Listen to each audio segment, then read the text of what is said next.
السلام عليكم ورحمة الله وبركاته. أهلا بكم في الحلقة الثانية من سلسلة قوانين إلهية. وقلنا أن القوانين الإلهية هي قوانين ربنا وضعها في الكون علشان تنظم حركة الحياة وتنظم حركة الكون. القانون اللي هنتكلم عنه النهاردة هو قانون الكارما أو كما تدين تدان. اعتدنا ان احنا نقول كما تدين تدان لما يكون في حد احنا بنهدده، ما تعملش كده دين تدان، ما تعملش كده كما تدين تدان. الموضوع مش كده، ده يمكن جزء من القانون، لكن القانون نفسه عبارة عن ايه؟ عبارة عن ان اللي هتزرعه هتحصده. طول الوقت انا في حالة ارسال واستقبال، طول الوقت انا عمال اعمل اعمال طيبة او صالحة او شريرة او ايا كان هي ايه، وبستقبل النتائج بتاعتها. يمكن الخير اللي انا عملته النهاردة استقبله النهاردة، يمكن بكرة، يمكن بعد سنة، محدش عارف امتى هتستقبل اللي انت عملته. ومن رحمة ربنا انه الجزاء ما بيكونش في ساعتها. ليه؟ علشان بيبقى كده في فرصة ان انا اراجع نفسي واني اصلح الخطأ بتاعي. بمعنى انه انا دلوقتي لو جيت غلطت، انا كده ارسلت حاجة فيها اذى لحد مثلا، انا كده لازم هستقبل نفس الاذى. من رحمة ربنا ان ده ما بيحصلش في ساعتها على طول، علشان يبقى فيه مساحة ان انا افكر، اراجع نفسي، اصلح الخطأ بتاعي، استسمح الشخص الاخر. انتبه، انت اغلب الوقت بتزرع ايه اللي انت بتزرعه النهاردة وهتحصده بكرة. ايه اللي انت عمال ترسله؟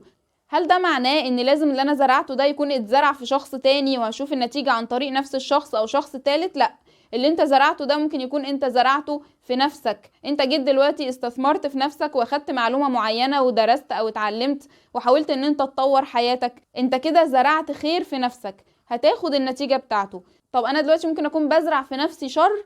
ممكن لما يكون بتهمل صحتك النهاردة، بكرة انت عارف من جار على شبابه جرت عليه شيخوخته. اي حاجة انت بتزرعها في نفسك انت هتلاقيها، بتزرعها في غيرك انت هتلاقيها. طب الناس اللي هتقول انا ياما زرعت وياما عملت وما بحصدش اي حب وما بحصدش اي خير من الناس اللي انا عملت لهم ده، خليني اسألك سؤال، مفيش ولا مرة تلقيت مساعدة او دعم او عمل خير من حد مفيش بينك وبينه اي حاجة؟ مفيش ولا مرة حد وقف جنبك وهو مش عايز منك حاجة؟ مفيش ولا مرة حد قابلك وساعدك في حاجة وما شفتوش تاني وما تفتكر تقول الله يمسيه بالخير او تدعيله او ايا كان؟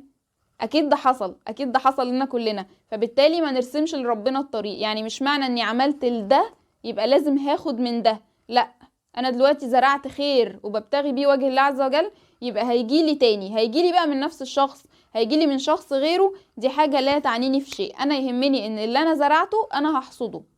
ما يجيش بقى حد يقول ده العشم في الناس مش عارف بيطرح ايه، واللي انت بتزرعه ده دول ما بيتمرش فيهم، ودول مش عارف ايه. انت مش بتزرع في دول، انت بترمي بذرة خير وهتلف وهتجيلك. ربنا قال فمن يعمل مثقال ذرة خيرا يره ومن يعمل مثقال ذرة شرا يره. هو ده قانون الكارما، ان كل اللي انت زرعته انت هتحصده.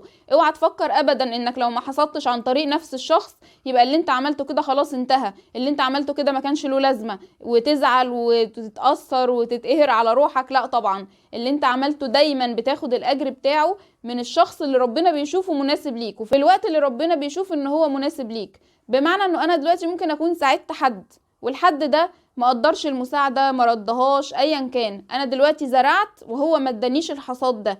ربنا يعلم ان في وقت ما هكون محتاج المساعدة اكتر والشخص ده مش هيكون موجود، فبيرسل لي شخص تاني يساعدني. اذا اللي انت عملته تكون واثق انك هتحصده، لان ربنا قال ان لا نضيع اجر من احسن عملا.